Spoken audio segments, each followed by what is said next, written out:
আমি যেভাবে তেলের আচার বানাই সেটা তোমাদের সাথে শেয়ার করছি। নমস্কার বন্ধুরা, আমি নূপুর।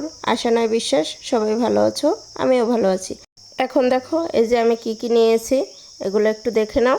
আমার এগুলো সব লাগবে আচার বানাতে। চিনি, সরিষার তেল, রসুন, একটু গরম মশলা, আদা বাটা, কাঁচামরিচ। এই যে দেখো আমি এই যে শিরাটা বানিয়ে নিচ্ছি আগে থাকতে।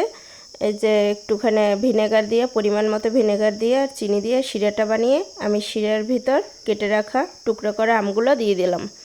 দেখো আমগুলো সুন্দর করে নেড়ে চেড়ে যে একটুখানি ভাপিয়ে নিতে হবে এই ভিনেগার আর চিনির এই রসের ভিতরই।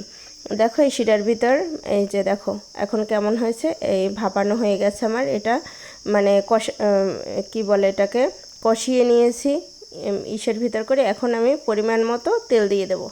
দেখো কড়াই গরম হয়ে গেছে, আমি পরিমাণ মতো তেল দিয়ে দিয়েছি কড়াইতে।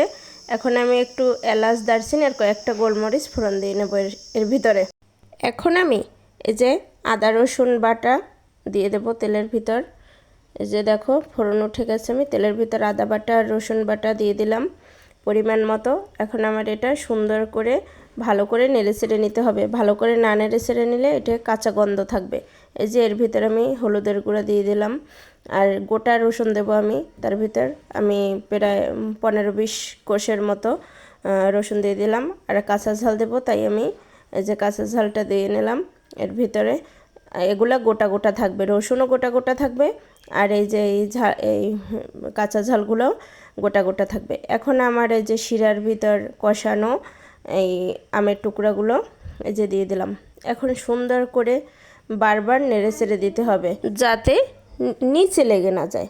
আচারটা যদি নিচে ধরে যায় তাহলে কিন্তু পোড়া একটা বিটখুটে গন্ধ বের হবে, তখন তুমি আচারটা খেয়ে স্বাদ পাবে না, মোটেও স্বাদ লাগবে না। তখন একটা কেমন গন্ধ আসবে, পোড়া পোড়া, একটুও ভালো লাগবে না। এর জন্য বারবার সুন্দর করে নেড়ে চেড়ে দিতে হবে। এখন আমি মেইন মশলাটা দিয়ে দেব। এই যে শুকনা মরিচ আর হয়েছে পাঁচফোড়ন তেলে শুকনো খোলায় গুঁড়ি করে নিয়েছিলাম।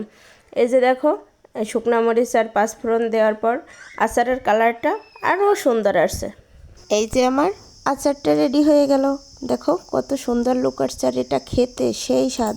আর আমার রেসিপিগুলো যদি তোমাদের ভালো লেগে থাকে তাহলে অবশ্যই আমার চ্যানেলটাকে সাবস্ক্রাইব করবে।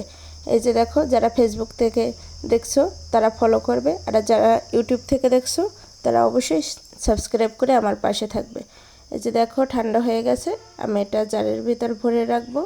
অনেক দিন সংরক্ষণ করা যায় এই আচারটা, তুমি 1 বছরের বেশি পর্যন্ত রাখতে পারবে এরকম করে বানালে।